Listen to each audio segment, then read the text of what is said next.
Então agora vamos continuar falando sobre o fortalecimento dos sistemas pela meditação. Então eu já contei para você aqui que nós temos dois tipos de cérebros, né, basicamente, a grosso modo, claro. E temos o neocórtex, temos o arqueocórtex. O neocórtex, quando nós fazemos coisas que os animais não são capazes de fazer, nós ativamos o nosso neocórtex. O arqueocórtex é ativado toda vez que nós fazemos qualquer coisa que os animais também são capazes de fazer, certo? Também falei que 10% da população mundial, eu não sei como eles chegaram nessa conclusão, como foi feita essa pesquisa, mas os pesquisadores americanos, descobriram que 10% da população mundial está no que eles chamam de consciência desperta, e 90% da população, ou seja, quase todo mundo, está no que nós chamamos de consciência de sono, ok? E aí eu falei também que a diferença é que as pessoas que estão em consciência desperta são aquelas que são capazes, que mantêm a maior parte da atenção, do tempo delas, no que elas estão fazendo, no presente, no aqui e agora, e não num futuro que não aconteceu e nem num passado que não dá para mudar, ok? E as pessoas que estão em consciência de sono, a maioria de nós, elas estão fisicamente num lugar, então às vezes ela está na sala de aula, mas a mente delas está na máquina de lavar, que esqueceu de colocar a roupa no varal, no carro que foi para o mecânico, que está desempregado, ou que o chefe não quer dar aquela promoção para... Nunca está presente de verdade, nunca está de corpo e mente no lugar, ok? Essas são as pessoas de consciência de sono. Nós falamos também que quando nós meditamos ou quando nós praticamos a caridade eu vou falar, deixa lá para frente, tá? É mais a título de curiosidade do que o nosso foco propriamente dito. O nosso foco é a meditação, né? Então, quando nós meditamos, os animais são capazes de meditar? Não. Então, quando nós meditamos, nós ativamos o nosso neocórtex. Caridade. Os animais são capazes de fazer caridade? A maior parte deles não. Existe provavelmente um outro, talvez? Não, acho que nem em raridade, não existe nem exceção, né? Um animal não é capaz de praticar a caridade. Então, quando o ser humano pratica a caridade, pratica o bem para o próximo, ele também ativa o córtex pré-frontal ou neocórtex, ok? E é isso que faz a diferença na humanidade. Assim, esses 10% da população que estão em consciência desperta, que estão com a consciência desperta, elas são aquelas pessoas que se sobressaem do restante das outras. São os médicos bem-sucedidos, advogados bem-sucedidos, líderes religiosos, enfim, toda uma série de pessoas que estão ali no topo. Por quê? Porque elas estão com a consciência desperta. Elas estão entendendo o que está acontecendo à volta delas. Elas tomam as decisões no que ela está vendo. Ela não está tomando uma decisão baseada num futuro que não existe e que ela nem sabe se vai existir. Não. Ela está olhando o presente e está tomando a decisão dela baseado no que ela está vendo. Baseado nas probabilidades do que vai acontecer. Ela não está sofrendo por antecipação, por uma coisa que não aconteceu. Ela não está sofrendo por uma coisa que já aconteceu e que não tem mais como você alterar. Você tem como alterar o passado? Existe alguém capaz de alterar o passado? Não. Então não adianta você ficar pensando no passado, né? O que você pode extrair do passado são os ensinamentos. Então você errou num dado momento... E aí surge um momento parecido com aquele e você não erra mais. Por quê? Você já aprendeu, eu espero, né? Eu espero que você tenha aprendido e aí você não erre mais. Mas é só para isso que o passado serve para nós, para nos orientar no que nós vamos fazer agora. Para a gente não errar mais, tá bom? E aí, quando você medita, então, você ativa o seu neocórtex. E quando você ativa o seu neocórtex, o que acontece? Então vamos lá. Fortalecimento dos sistemas pela meditação. Quando eu falo sistemas, são todos os nossos sistemas internos, ok? E aí, Richard Davidson fez uma pesquisa com monges budistas. Então, através da medição das ondas cerebrais e dos procedimentos de diagnóstico por imagem, mostraram que os monges tinham muito mais atividade no córtex pré-frontal do que outras pessoas que também foram testadas, mas que nunca meditou. Em outra fase dos testes, também captaram o aumento da temperatura corporal e o controle dos batimentos cardíacos que os monges conseguiam atingir no momento da meditação, mesmo enquanto estavam sobre o gelo. Então, Richard Davidson pegou lá, conseguiu convencer um monge budista a meditar no gelo sem roupa praticamente. E ficaram escaneando, monitorando o corpo dele com aquelas câmeras capazes de identificar o calor, aquelas câmeras que você vê em filme, né, de Hollywood, que são capazes de perceber onde está quente, onde está frio, onde está mais quente e assim por diante, tá? Não lembro o nome dessa câmera. E ficaram filmando lá. E aí o que eles descobriram? Que o monge era capaz de controlar os próprios batimentos cardíacos e a própria temperatura do corpo e ele não sentia frio naquela situação. Olha só que interessante. Então, aquelas pessoas que meditam há muito tempo, como um monge budista, ele começa a meditar de criança, né? Os zen budistas ou os budistas tibetanos, eles começam a meditar quando são crianças. E, bom, na verdade eu não sei do zen budista, mas o budista tibetano, ele começa de criança a meditar, tá? Aí, ele chega num ponto de excelência tão grande que ele consegue controlar todos os processos do seu corpo. Não só fortalece os sistemas do corpo dele, mas também ele passa a assumir controle sobre tudo que acontece no corpo dele. Olha só que interessante. Também Richard Davidson fez uma pesquisa com atletas. Na verdade, ele fez diversos, eu só estou trazendo 2 aqui para vocês, só para vocês entenderem, tá? É só para vocês entenderem. Por que você precisa entender isso? Porque assim, não adianta eu pegar e falar para você, medita que é bom. O seu racional não vai querer. Eu tenho que te convencer, eu tenho que te mostrar que realmente a meditação funciona, que ela é boa, para que você tenha vontade realmente de ir lá meditar, entendeu? Então, por isso que eu estou falando tudo isso aqui, antes de ensinar como que você faz para meditar, tá bom?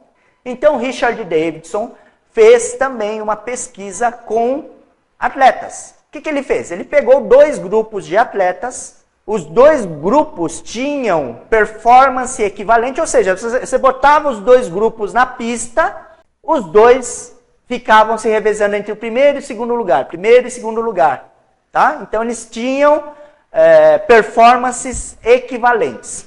Aí ele separou os 2 grupos. Um dos grupos ele ensinou a meditar e passou esses atletas adquiriram o hábito de meditar todos os dias. Não sei quantas vezes por dia, 3 vezes por dia, alguma coisa assim. E o outro grupo de atletas ficou com uma vida normal, treinando as coisas deles normais, mas eles não meditavam, não faziam nada nesse sentido, tá? 6 meses depois, botaram os 2 grupos de atletas na pista de novo. E aí o que aconteceu? O grupo que meditava teve um aumento na performance assim, assustadora. Assustadora. Não pareciam nem os mesmos atletas. De tanto que a performance deles aumentou. Enquanto que a performance do grupo que não aprendeu a meditar continuou praticamente o mesmo de antes do início da pesquisa. Então, reparem como a meditação fortalece o sistema muscular, ósseo, etc. Perceberam isso? Houve um aumento de performance tão grande que deixou os cientistas assustados, boquiabertos. Por isso que hoje você vai ver pessoas de alto nível meditando. Então, altos executivos, eu não estou falando de gerentinho não, tá? Estou falando de alto executivo, estou falando de diretor, vice-presidente, presidente de grandes multinacionais. Eles estão meditando.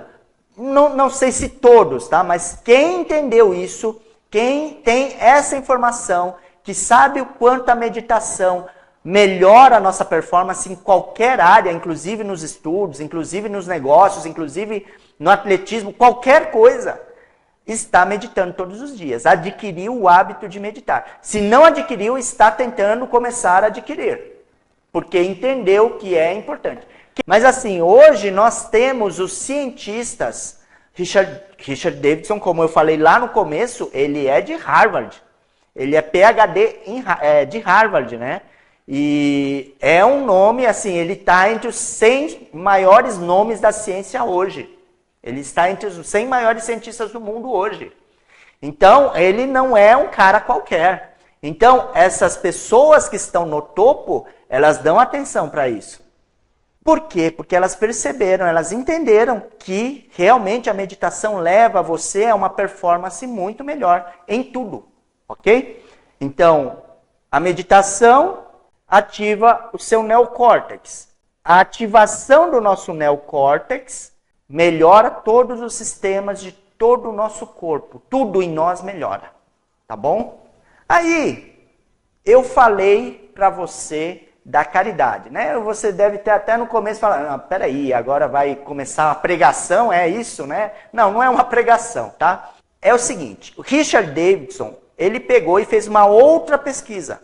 Ele fez uma pesquisa agora para entender a bondade no ser humano, ok? Por quê? Porque ele começou a fazer a pesquisa dele com meditação e aí ele atraiu a atenção de muita gente grande, né? Inclusive, a atenção de quem? Dalai Lama. Ele é o líder dos monges tibetanos, dos monges budistas tibetanos. Ele atraiu a atenção do Dalai Lama e ele fez amizade com o Dalai Lama. E aí, Dalai Lama, um dia, conversando com Richard Davidson, pegou e falou, nossa, mas eu já fiz tantas pesquisas sobre... vocês pesquisam sobre tudo, né? Vocês pesquisam sobre diversas doenças, sobre a loucura, sobre a raiva, sobre diversos assuntos, né? Diversas emoções negativas.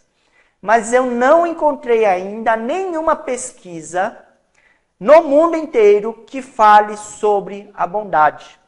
E o Richard Davidson nem acreditou nessa afirmação do Dalai Lama, né? Não, Dalai, não é possível isso. Eu acredito que tenha, sim. Alguém deve ter feito uma pesquisa sobre bondade. E o Dalai Lama, pois é, eu não encontrei. Aí o Richard Davidson quis fazer um favor para o amigo dele, para o Dalai Lama, né? E aí ele começou a procurar pesquisas, pré-pesquisas, qualquer coisa que fosse na área científica e que falasse sobre bondade. Aí ele chegou em uma universidade grande, e que o rapaz que era responsável por falar se tinha pesquisa ou não, ele ia lá no computador e pesquisava tal, né? Para ver se aquela pesquisa existia, ele pegou e falou, você não vai encontrar isso. Você vai encontrar isso na área da sociologia, em outras áreas de humanas, mas não na área de exatas ou biológicas, né? E o Richard Davidson não acreditou nisso, né? E aí o que ele resolveu fazer? Resolveu fazer uma pesquisa sobre bondade, mas uma pesquisa científica, não uma pesquisa de cunho sociológico, não. Uma pesquisa em que ele conseguisse demonstrar o que acontece, por que uma pessoa se torna boa ou não, quais são as consequências de ela se tornar boa ou não, entende? E aí ele começou a fazer a pesquisa. Aí ele fez ele definiu algumas coisas. Então vamos lá. Então, outros estudos de Richard Davidson apontam que praticar bondade também pode ativar o córtex frontal. Pode não, ativa, tá? fortalecendo os sistemas do corpo humano.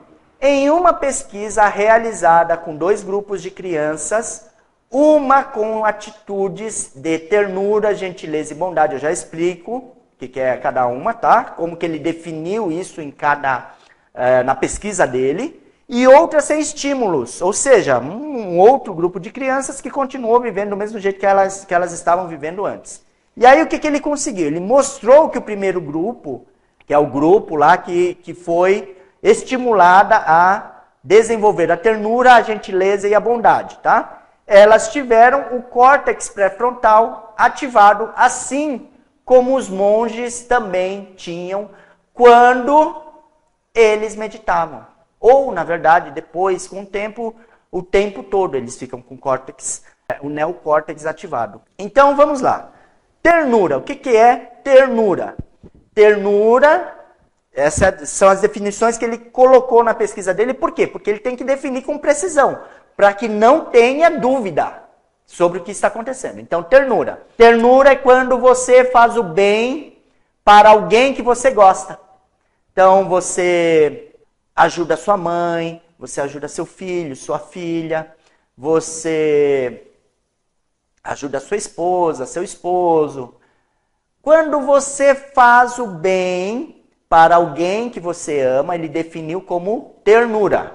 Gentileza. O que é uma gentileza? Gentileza é você fazer o bem para uma pessoa desconhecida. Você não conhece a pessoa tropeça, derruba os livros no chão, você pega, vai lá, ajuda ela a pegar os livros do chão, devolve para ela e ela vai embora. Você ajudou uma pessoa desconhecida, então você teve um ato de gentileza.